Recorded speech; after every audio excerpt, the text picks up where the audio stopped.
Eu tenho. 8. Boa noite a todos, sejam muito bem-vindos aqui a mais um Evangelho Online, nessa sexta-feira, dia 16 de julho. Feliz de ver todo mundo aqui. E a gente vai hoje ter como expositor o Ronaldo, e ele vai falar para a gente sobre o capítulo 10, os itens 5 e 6, reconciliar-se com seus adversários. Então, ele também vai fazer a prece inicial e vou passar agora o microfone para você, Ronaldo. Ok, então vamos lá, pessoal. Nesse momento, eu convido a todos a cerrando os nossos olhos, deixando-nos envolver com essa energia maravilhosa preparada pela espiritualidade amiga. Vamos buscando essa sintonia com o alto, com o nosso Pai Maior, com o nosso Mestre Jesus, envolvido nesse clima de paz, de serenidade. Vamos agradecendo a Deus por mais uma oportunidade de vida nesse planeta abençoado que serve de escola para nossas almas. Obrigado, Senhor, por todas as oportunidades que nos tem dado para que o nosso espírito possa crescer e evoluir em direção a Ti. Rogamos ao Senhor que nos dê compreensão e entendimento das tuas leis e dos ensinamentos do Mestre Jesus, para que possamos aplicá-los todos os dias de nossa vida. Que sejamos mais tolerantes, mais pacientes, mais indulgentes com as faltas alheias, que sejamos mais fraternos e tenhamos mais entendimentos com nossos irmãos de jornadas. Rogamos também, Senhor, que abençoe todo esse nosso planeta Terra. Planeta esse de provas e expiações, que está passando por um flagelo, que está ceifando tantas vidas e trazendo tanta tristeza para a nossa humanidade. Que o Senhor envolva e ampare a todos os nossos irmãos que estão passando por provas e expiações difíceis. Envolva também seus familiares, principalmente aqueles que perderam entes queridos diante dessa pandemia.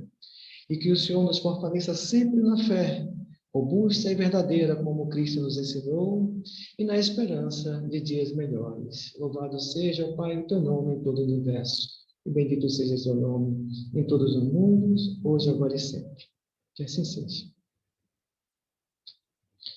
Bom, eu vou passar aqui a apresentação. Tem que me passar como host aí.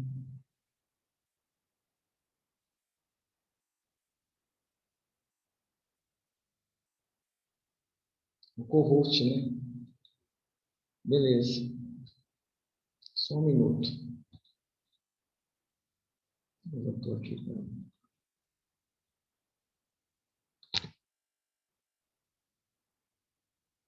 Ok.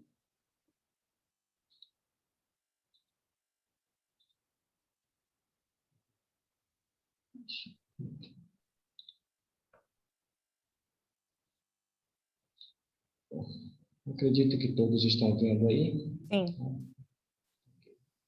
Então, como a Aninha já falou no começo, né, do nosso evangelho de hoje, ele vai falar sobre o capítulo 10, Bem-aventurados, o capítulo 10 do Evangelho segundo o Espiritismo, Bem-aventurados os que são misericordiosos. E está no item 5 e 6, que fala sobre reconciliação com os vossos adversários, com os adversários. Né?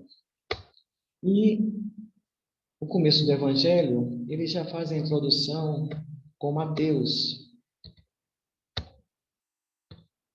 Desculpa aqui. Com Mateus, no capítulo 5, versículo 25 e 26. E fala assim: reconciliai-vos o mais depressa possível com o vosso adversário, enquanto estáis com ele a caminho, para que ele não vos entregue ao juiz, e o juiz não vos entregue ao ministro da justiça, e não sejais metido em prisão. Digo-vos em verdade que daí não saireis enquanto não houverdes pago o último ceitil.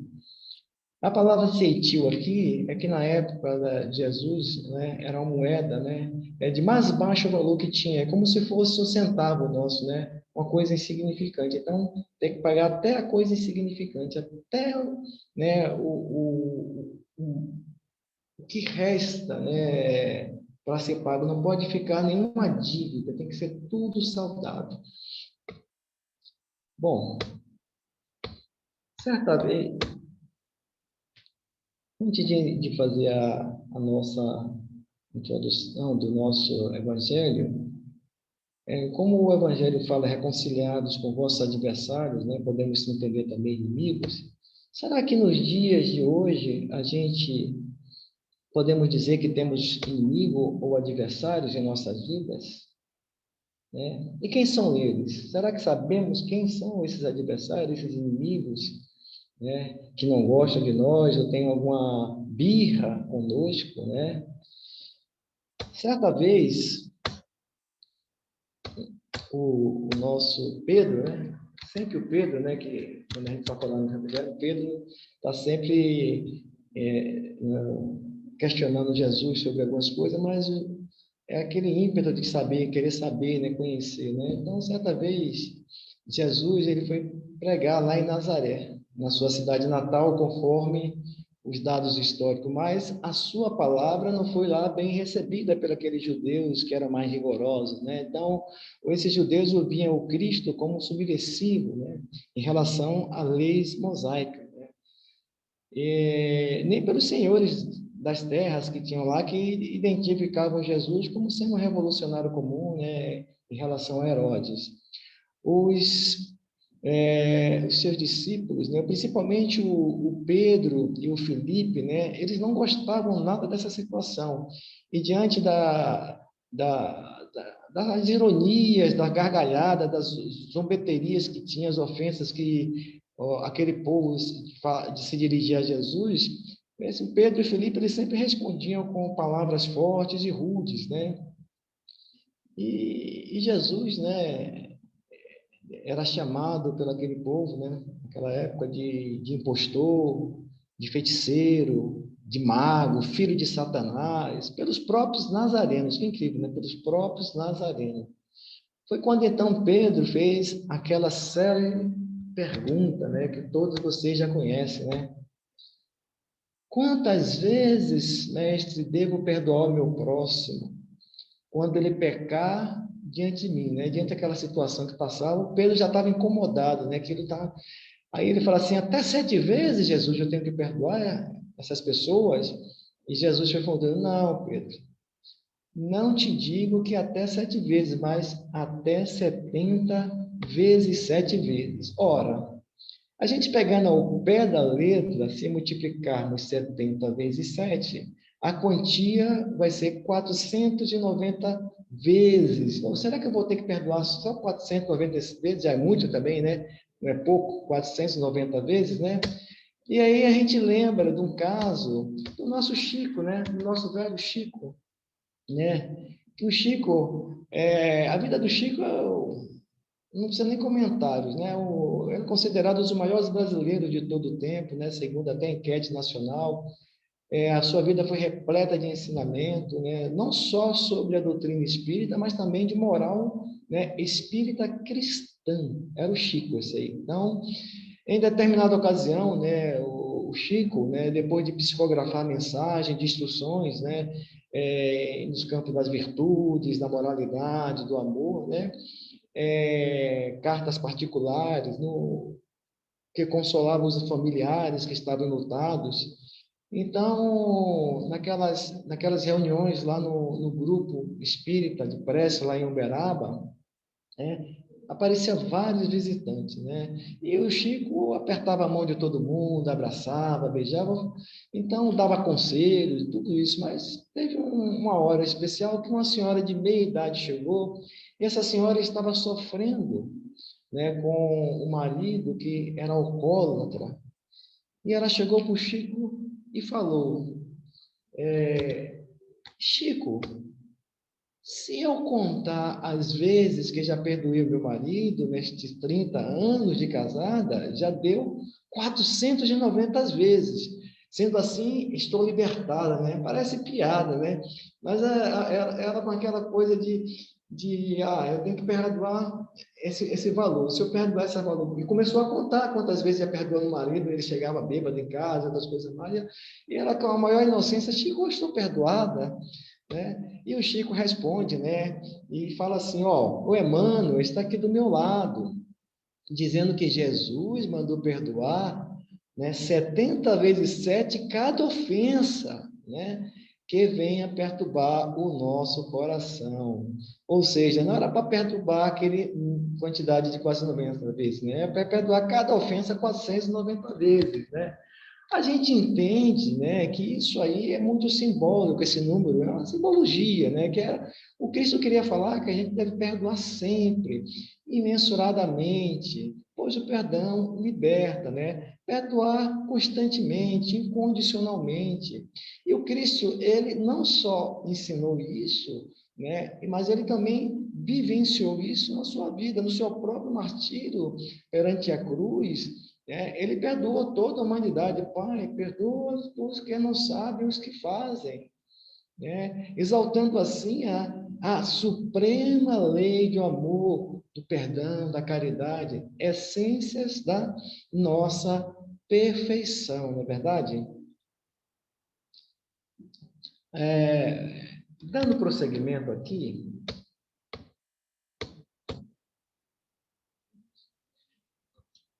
a gente não tem como falar de reconciliação com o adversário ou com inimigos sem falar do que? Do perdão, né? Não tem como, né? E o Cristo, ele veio para isso, né? Ele falava, amai os vossos inimigos, os que vos odeiam, os que vos seguem, né? Tudo isso passa pelo perdão, né? Do amor ao próximo, tudo isso envolve o perdão. Então, não tem como você falar de reconciliação, de tratativas com aquele que te ofendeu, sem você falar no perdão. E foi por isso que Jesus, depois de haver dado aos seus discípulos as regras, ele falou a seguinte frase: porque se perdoares aos homens as ofensas, também vosso Pai Celeste vos perdoará.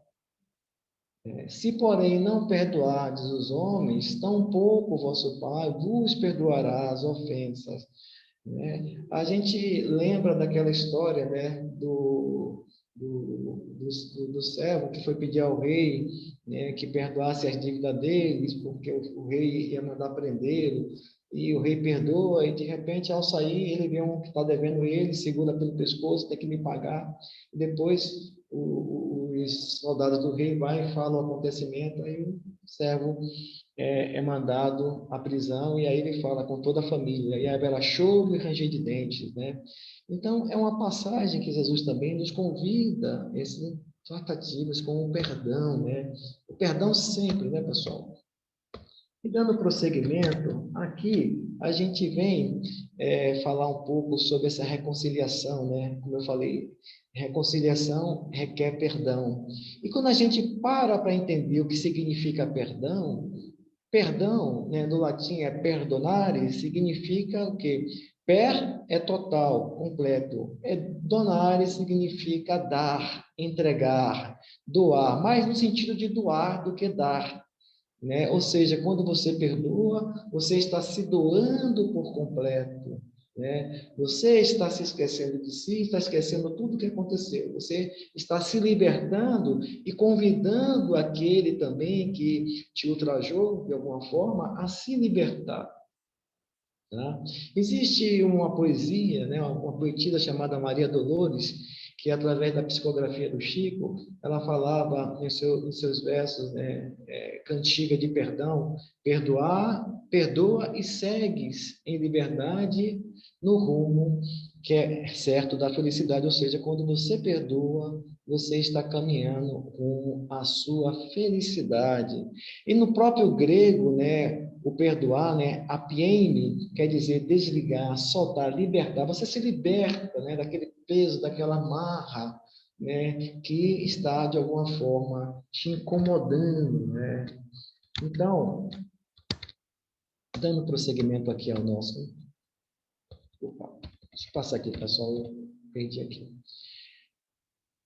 O Cristo falou assim, ó, ouvistes o que foi dito, ó, amarás o teu próximo e odiará o teu inimigo, né? E o Cristo veio trazer uma nova roupagem para esses ensinamentos né, que a própria lei mosaica coloca. Ele diz: eu não vim destruir a lei, eu vim, né, dar testemunho dessa lei de uma nova forma, uma nova clareza. Eu, porém, vos digo: amai os vossos inimigos e orai pelos que vos perseguem.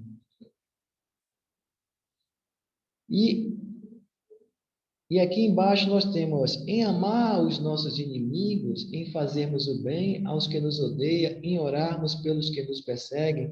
Isso, né? Ele falava assim: sede perfeito, como perfeito é vosso Pai. Esse é o roteiro que o Cristo nos dá para que a gente possamos chegar na perfeição, né? Ao grau de espíritos puros um dia. Esse é o roteiro.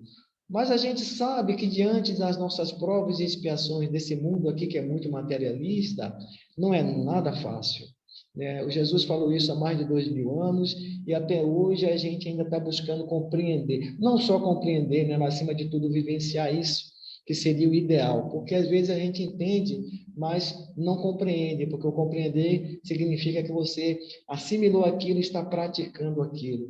E às vezes não é isso que acontece, não é verdade? Então, nesse sentido, né, eu conto uma história aqui de Nelson Mandela, né? Nelson Mandela, né? O próprio Macário, ele já contou essa história aqui várias vezes. Macário, eu vou roubar um pouco a tua história aqui, tá? Era grande estadista, ele ficou 27 anos preso, né? Por querer justa distribuição dos meios de sobrevivência na sua pátria, lá na África do Sul. E ao ser perguntado por repórteres, né, que se tinha raiva dos carcereiros com quem ele teve contato durante todo o tempo de prisão, o que é que ele responde, né? Ele simplesmente ele fala isso aqui. Opa, aqui eu falei de perdoar. Vou passar aqui por causa do tempo. O Mandela fala isso aqui, pessoal. Não, de forma alguma. Eu queria ultrapassar aqueles muros e ficar livre. Se a raiva permanecesse em mim, eu não estaria livre, mas sim escravizado por um sentimento mau. E aqui, né, ele coloca para a gente mais um entendimento que a gente puxa daqui, né? Ele estaria escravizado por um sentimento mau. A gente vai ver isso daqui a pouco, a gente vai colocar para a gente. O que seria esse sentimento mau, né, que o Mandela estava colocando, né? Qual o significado disso? A gente vai entender isso daqui a pouco. O próprio Buda fala que o que é meu inimigo? Eu mesmo. Minha ignorância, meu apego, meus ódios, aí está o meu inimigo. Aqui a gente já está abrindo para uma outra dimensão sobre quem é o meu inimigo e quem é o meu adversário. Aqui já colocamos as nossas imperfeições como o nosso maior adversário. É uma outra dimensão dessas questões que Jesus trazia para nós, né? E quando Jesus falava em perdoar, quando a gente fala em perdoar, perdoar quer dizer doar, né? A gente sempre falou isso, né? Ao outro, né, a possibilidade de que ele possa amar, né, que ele possa também se doar um dia. Não apenas, né, perdoar aquela, né, de da boca para fora, né? Perdoar é uma coisa mais profunda, implica de abrir possibilidades, né, para o amor, né? E isso é importante, porque é através dessa doação que a gente esquece, né, o agravo feito por alguém e a gente fala para esse alguém: eu te perdoo, e esse alguém, né, se comove e se coloca nessa situação nossa e percebe, né, que ele também, né, já foi ofendido, e quando se perdoa, se liberta, já mostra um caminho para a evolução. Ou seja, quando a gente perdoa, a gente está espalhando essa semente de libertação das nossas imperfeições também. É um outro lado do perdão, né? É você se livrar da culpa, né? Se livrar da ofensa, porque isso não é de uma hora para outra, isso é um processo mental que muitas vezes as pessoas ainda não assimilaram direito, esse processo mental. Muitas pessoas ainda conseguem ficar guardando raiva, rancor, né? Ódio, sentimento negativo. O perdão apenas saiu da boca para fora, mas ainda existe ainda os vestígios nodientos, né, da raiva, do egoísmo dentro de si. Então, quando a gente fala que perdão é doar por completo, né, é entregar-se totalmente, não é dar, é entregar-se total, é doar amor, né, é permitir que a outra pessoa, né, objeto do perdão, possa também desenvolver um amor que até então ele estava se negando. O importante é que a gente tenha esse entendimento e o perdão sai. Como o próprio Divaldo falou que ele tinha um obsessor que perseguia. E o Divaldo falou: olha, meu irmão, eu estou querendo mudar. Se eu fiz alguma coisa, me perdoe, mas se você não quiser perdoar, é problema seu. Para mim, se eu te fiz algo, eu estou pedindo perdão, me perdoe. Né? E, né, a gente sabe da história, né, que o obsessor perdoa o Divaldo depois que ele recebe a mãe do obsessor, né, para cuidar dela, né? E isso é muito bonito, né? Dando prosseguimento,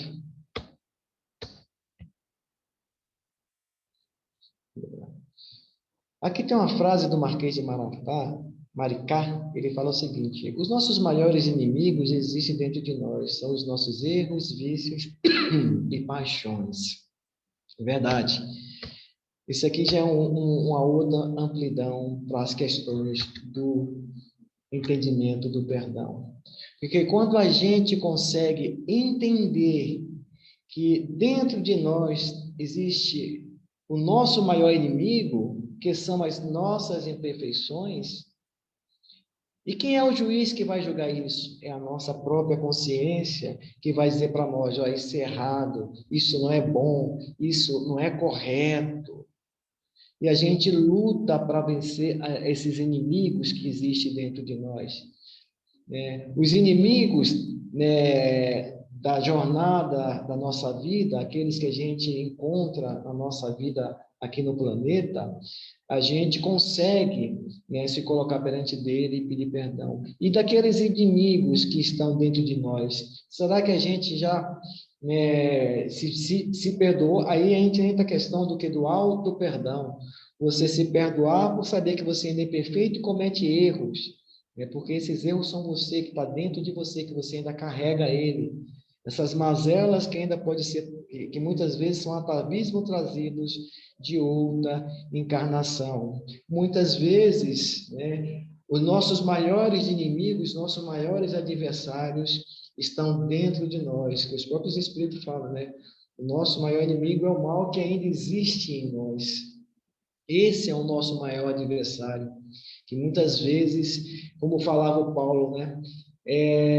Eu tenho um espinho na carne, e esses inimigos, essas imperfeições nossas, é esse espinho na carne que nos incomoda, que nos deixa para baixo, que nos faz refletir que a gente tem que mudar algumas atitudes nossas perante a vida e perante os nossos irmãos de jornada. Tá? Amar ao próximo com caridade, com amor, com entendimento, já é um grande processo nesses tratamentos, nessa construção, vamos falar assim, do perdão. Seria o treino do perdão. Muitas vezes as pessoas falam assim: errar é humano, perdoar é divino. Não, pessoal. Errar é humano e perdoar também é humano.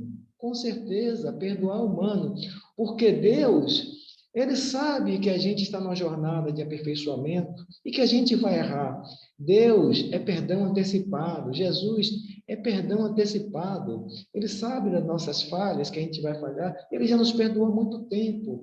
E quando a gente fala de perdão, né, a gente fala, para se perdoar, é necessário que alguém tenha cometido alguma ofensa perante a gente. Né? Será que se Deus se sente ofendido por algo que a gente fez? É claro que não. Deus é Pai, né? Ele sabe das nossas lutas que a gente trava aqui, né, nesse planeta e próximo que a gente vai passar, para que a gente consiga chegar à perfeição. O André Luiz, no livro do Chico Xavier, né, que se intitula Nem Castigo Nem Pena, ele fala que Deus é equidade soberana. Ele nem castiga, nem perdoa. Porque para perdoar, como eu falei, é necessário que se sentir ofendido. E Deus, com certeza, ele não se ofende pelas coisas que a gente, pelas nossas falhas que a gente comete perante a vida. Então, Encerrando essa nossa preleção de hoje, né, busquemos então seguir, né, o caminho da mansidão, da paz, atentando aos nossos próprios deveres perante a vida, perante o nosso próximo, amando sempre, perdoando incomensuravelmente, imensuradamente, tendo o bem como objetivo da nossa vida, vendo na caridade a oportunidade bendita de serviço. Quando a gente consegue fazer isso, né, que é um processo, né, ninguém consegue fazer isso de uma vez, a gente está aqui nesse mundo para aprender essas e tantas outras coisas, mas a gente não consegue aprender tudo de vez, né? O nosso progresso aqui, os próprios Espíritos falam na lei do progresso, que o nosso progresso aqui é feito em marcha lenta, é feito aos pouquinhos, de tanto em tanto. Então, o importante é que a gente vá indo para frente, sigamos para frente, com esse objetivo maior, né? O Cristo deixou para a gente, né? Amar a Deus sobre todas as coisas, ao próximo como a si mesmo. Quando a gente consegue fazer isso, eu acredito que a vida fica muito mais fácil. Por mais que tenha percalços, dificuldades, problemas, doenças, a vida se torna mais fácil porque a gente tem o que a doutrina espírita nos dá, o consolo de que tudo isso vai passar, que tudo isso aqui é temporário, é experiência para que a gente possa aprender e seguir em frente. Então, pessoal, para todos vocês aí, né, uma boa noite. Né? Tá aí o nosso Cristo, eu sou o caminho, a verdade e a vida. Ninguém vem ao Pai senão por mim. Muita paz a todos. Beijo no coração de vocês. Obrigada, Ronaldo. Obrigada por trazer mais esse pedaço do Evangelho para a gente. E dando continuidade, a gente vai fazer a leitura do livro Pão Nosso, né? Já ia errando o número do livro. Da página 20, o capítulo 28 e os fins. Eu vou compartilhar aqui com vocês. Eu vou pedir a Carol para ler para mim, por favor, Carol. Só um minutinho. Tá. Consegue ver? Consigo. Então, tá bom. E os fins, mas nem todas as coisas edificam. Sempre existirão homens indefiníveis que, se não fazem mal a ninguém, igualmente não se beneficiam a pessoa alguma. Examinadas nesse mesmo prisma, as coisas do caminho precisam interpretação sensata, para que se não percam na inutilidade. É lícito ao homem dedicar-se à literatura ou aos negócios honestos do mundo, e ninguém poderá contestar o caráter louvável dos que escolheram, conscientemente, a linha de ação individual do serviço útil. Entretanto, será justo conhecer os fins daquele que escreve ou os propósitos de quem negocia. De quem valerá o primeiro a produção de longas obras, cheia de lavores verbais e de arroubos teóricos. Se as suas palavras permanecem vazias de pensamento construtivo para o plano eterno da alma. Em quem aproveitará o comerciante a fortuna imensa, conquistada através de operosidade e do cálculo, quando vive estagnada de cofres, aguardando os... Peraí, Ana, dá um zoom para mim, por favor. Peraí. Obrigada, desculpa. Opa. Tá sem um óculos também, é? Tô. Acho que tá aqui. Aqui, aguardando os desvarios. Aguardando os desvarios descendentes. Em ambas situações, não se poderia dizer que tais homens cogitavam as realizações ilícitas.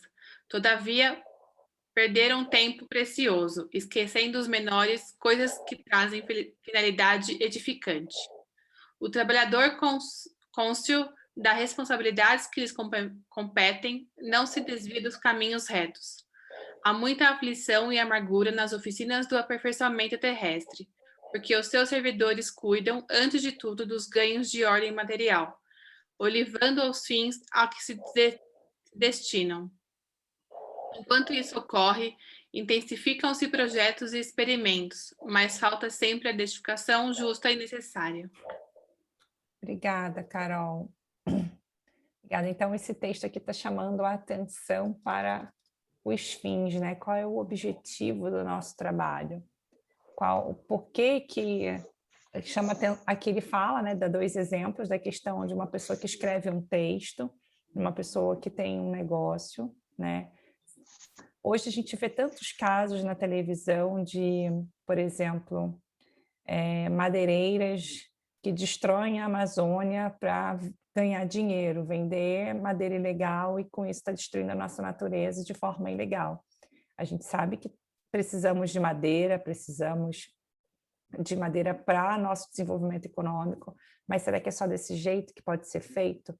Esse cara está enriquecendo, está fazendo um trabalho que teoricamente seria um trabalho útil, porque está fornecendo madeira para o mercado, mas justifica ele fazer de forma ilegal e terminar e ganhar dinheiro em cima de alguma coisa que é patrimônio da humanidade, né? Nosso patrimônio?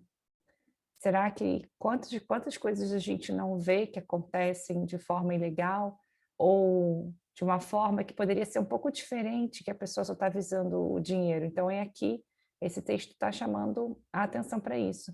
Será que a gente está prestando atenção, né, nas coisas que a gente está incentivando ou no trabalho que a gente está fazendo de forma que tenha um fim útil, que realmente seja edificante? Porque ele está falando aqui do trabalho, a gente sabe que é uma lei, que a gente é o trabalho, é a lei do progresso, mas é um trabalho que está fazendo o bem, mas com a finalidade de fazer o bem, ou está fazendo o bem de um jeito que, na verdade, é só para ganhar dinheiro por trás disso, né? A questão da ordem material, né?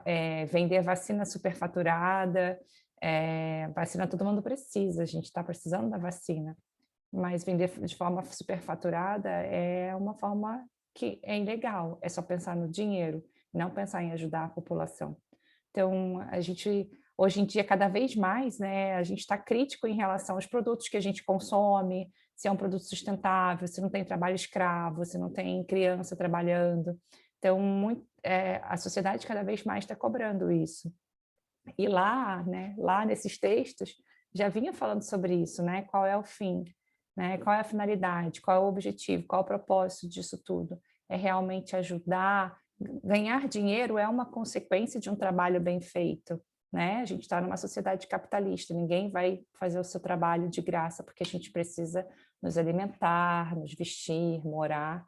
É isso que acontece e é assim, né? A gente está nessa sociedade, a gente foi colocado aqui com todas as regras, com todas as nossas dificuldades de convivência, para a gente se aprimorar e a gente conseguir dar esse passinho aí na nossa evolução. Como é que a gente está lidando com essa questão do nosso objetivo, né? Do objetivo das coisas que acontecem, para a gente também questionar. Aqui no Livro dos Espíritos, eu peguei na pergunta... Opa, eu acho que perdi... Calma aí.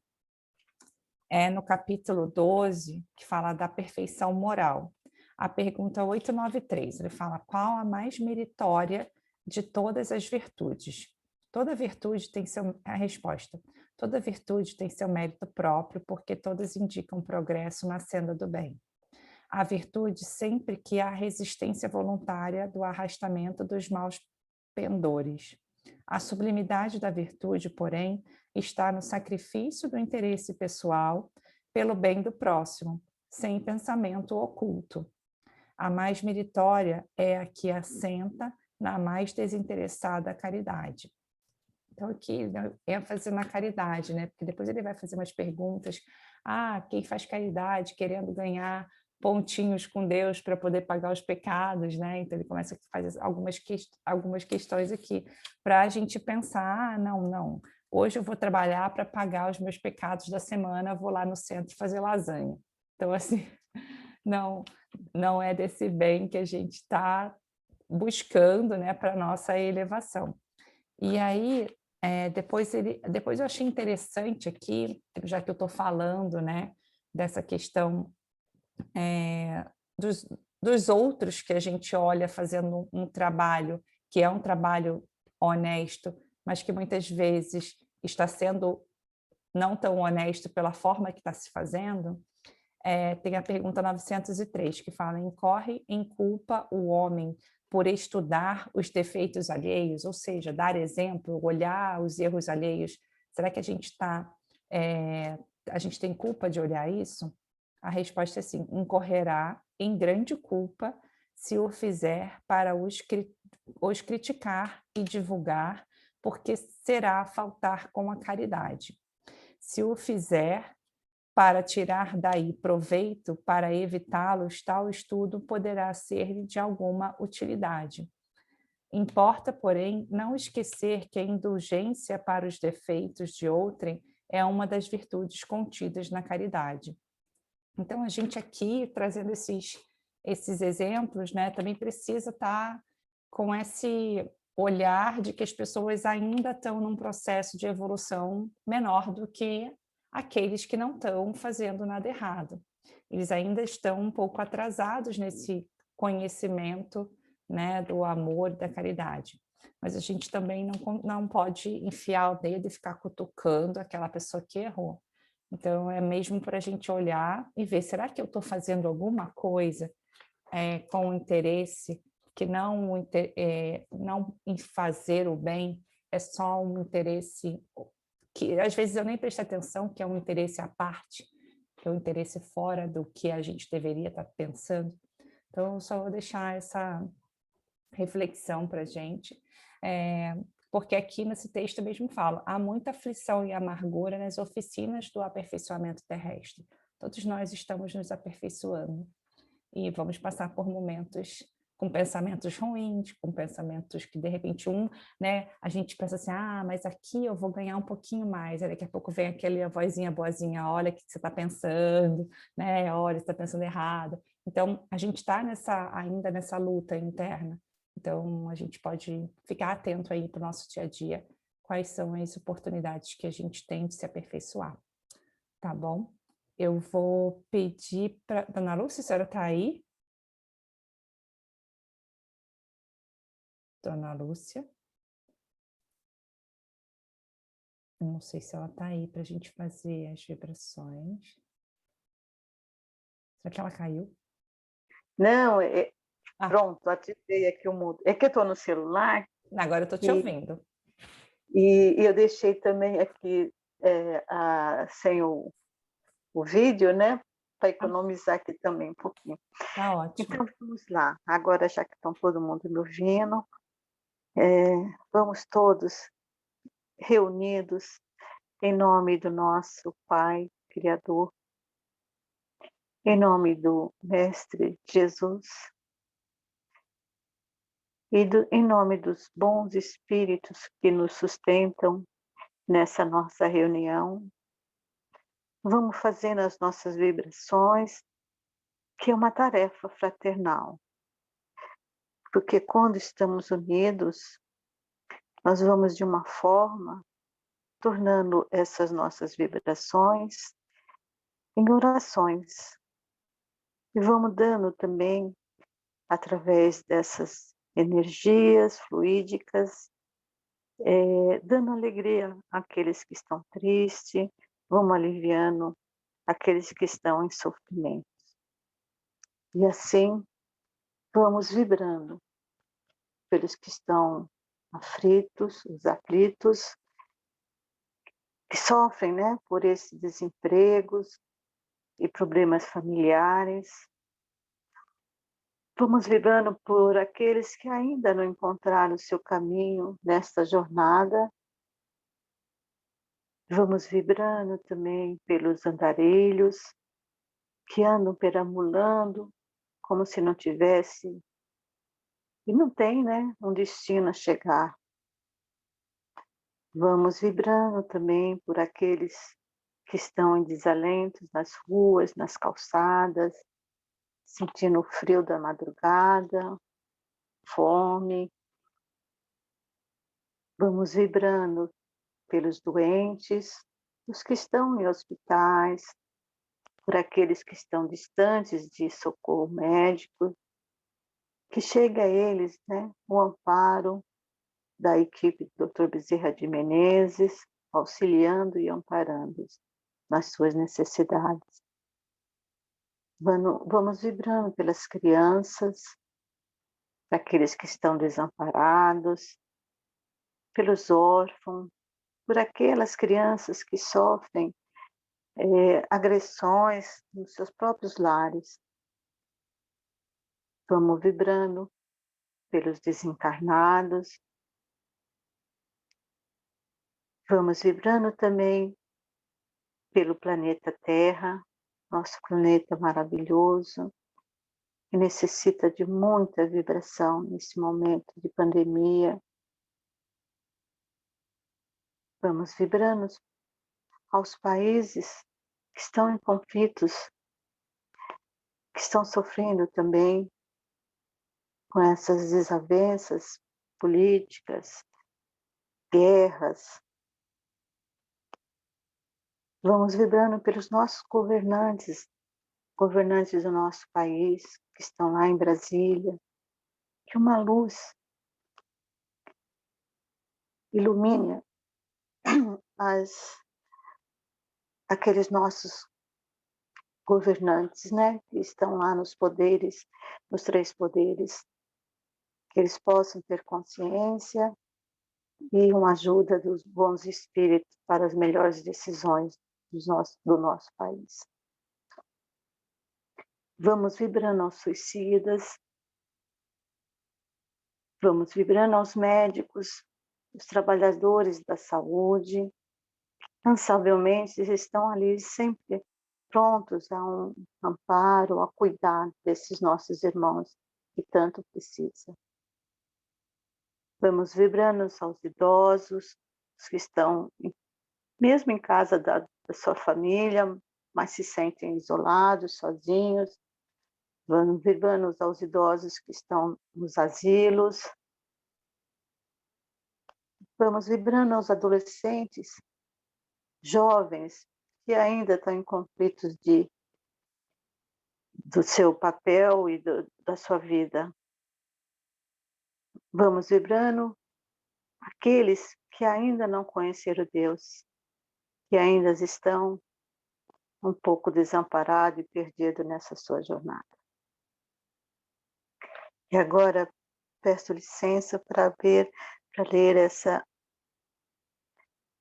de poesia, né, feita por Abel Gomes, não minto, Cruz e Souza. Chama-se Fluido de Paz.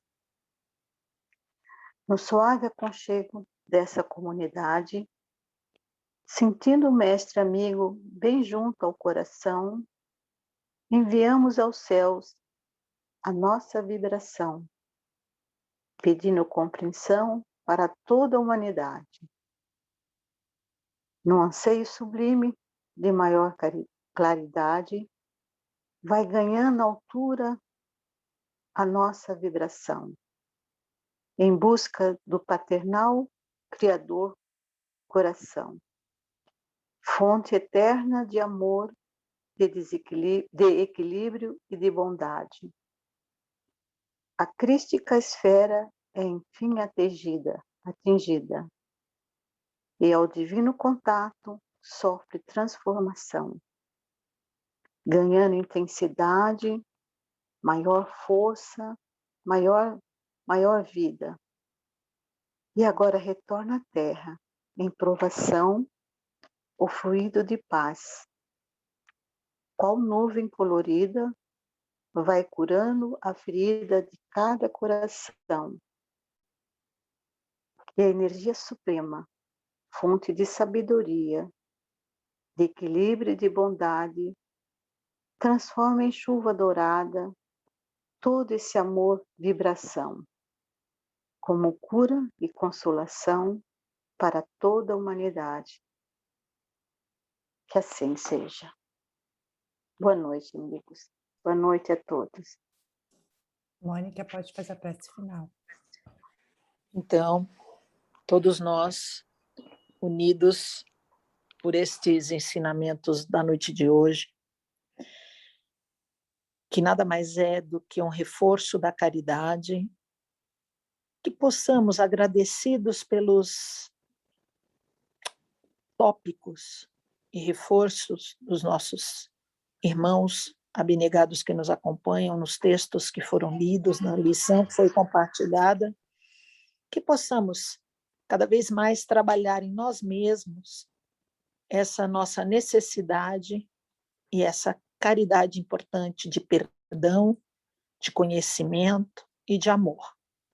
Sendo assim, agradecidos que somos por mais uma vez estarmos nesta reunião, unidos em Cristo, professando a nossa doutrina, aprendendo a caminhar por este caminho de evolução, solicitamos por uma boa semana e agradecemos mais uma vez estarmos presentes aqui, todos nós. Que assim seja. Graças a Deus, graças a Jesus.